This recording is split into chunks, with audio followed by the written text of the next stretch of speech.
Assalamualaikum warahmatullahi wabarakatuh. Saudara-saudara kalian, hari ini kita menyaksikan kontroversi di masyarakat terkait dengan Al-Quran. Al-Quran sedang bekerja memainkan fungsi dan perannya sebagai Al-Furqan, sebagai pemisah, sebagai pembeda antara hak dan batil, antara ahlul hak dan ahlul batil, antara ahlul Quran dan justru yang melawan Al-Quran. Konflik ini merupakan sebuah keniscayaan dalam sejarah. Sepanjang sejarahnya ada orang-orang yang membela Al-Quran, mencintai Al-Quran, membaca, menghayati, memahami dan mengamalkan Al-Quran. Di sisi lain ada orang yang mencela Al-Quran, melecehkan Al-Quran, menghina Al-Quran. Itu merupakan sebuah keniscayaan dalam sejarah. Yang pasti bagi kita adalah kita berada di pihak yang mana. Apakah yang membela, memuliakan Al-Quran atau justru yang sebaliknya. Itu akan menunjukkan siapa kita.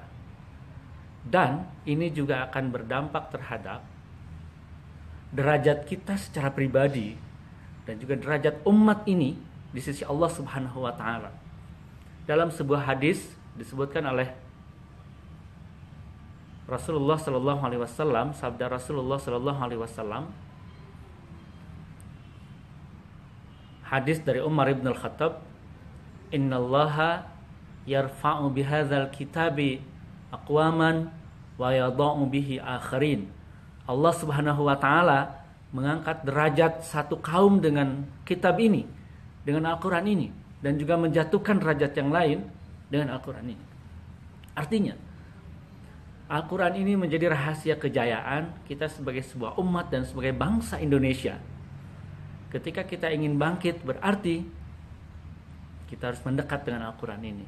Karena Al-Quran inilah yang menjadi rahasia kejayaan. Namun, apabila kita jauh dari Al-Quran, bahkan melecehkan, menghinakan Al-Quran, maka yang terjadi adalah kejatuhan kita. Allah mengangkat derajat satu kaum dengan Al-Quran dan menjatuhkan juga dengan Al-Quran. Al-Quran menjadi rahasia kejayaan sebuah umat, kebangkitan sebuah umat, sebuah bangsa. Dan sebagai kaum muslimin, ketika kita mencintai negeri ini dan ingin negeri ini bangkit, artinya kita justru harus memuliakan Al-Quran dan Ahlul Quran, yakni para ulama yang merupakan warasatul anbiya, pewaris para nabi.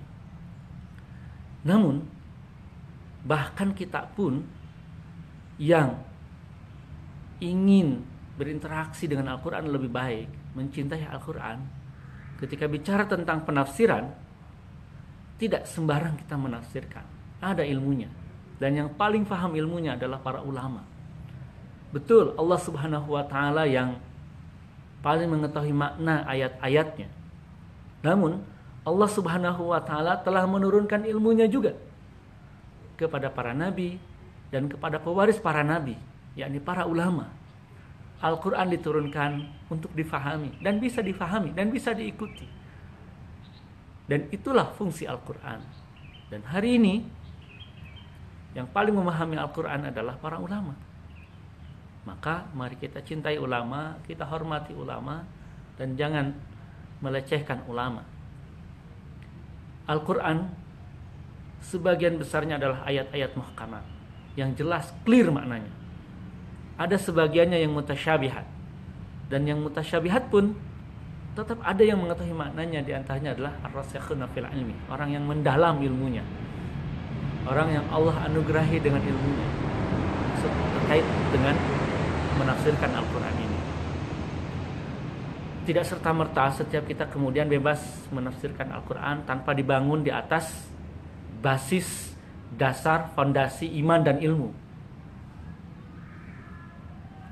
Dalam sebuah hadis disebutkan, man qala fil Qur'an bi ra'yihi falyatabawwa maq'adahu minan nar. Dalam keterangan lain, man fassara al-Qur'an bi ra'yihi falyatabawwa maq'adahu minan nar.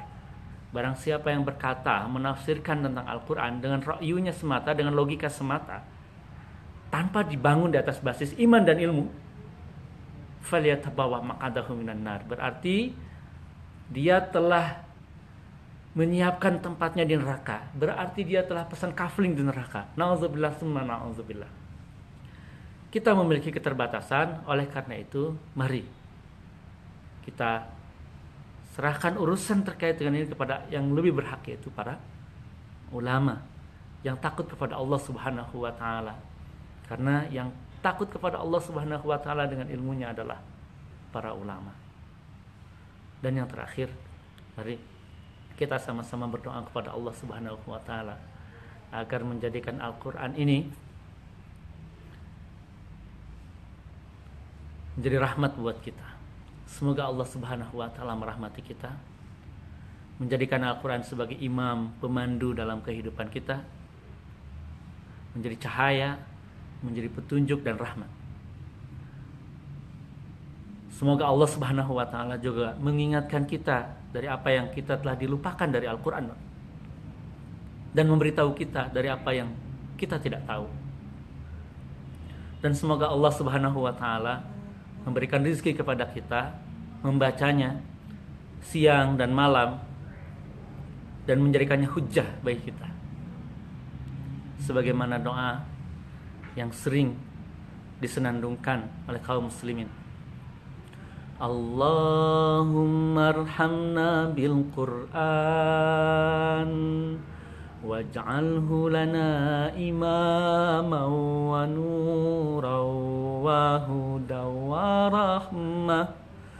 Allahumma zakkirna minhum ma nusina wa 'allimna minhum ma jahilna warzuqna tilawatahu ana al-laili wa atrafan nahar waj'alhu lana hujjatan ya rabbal alamin.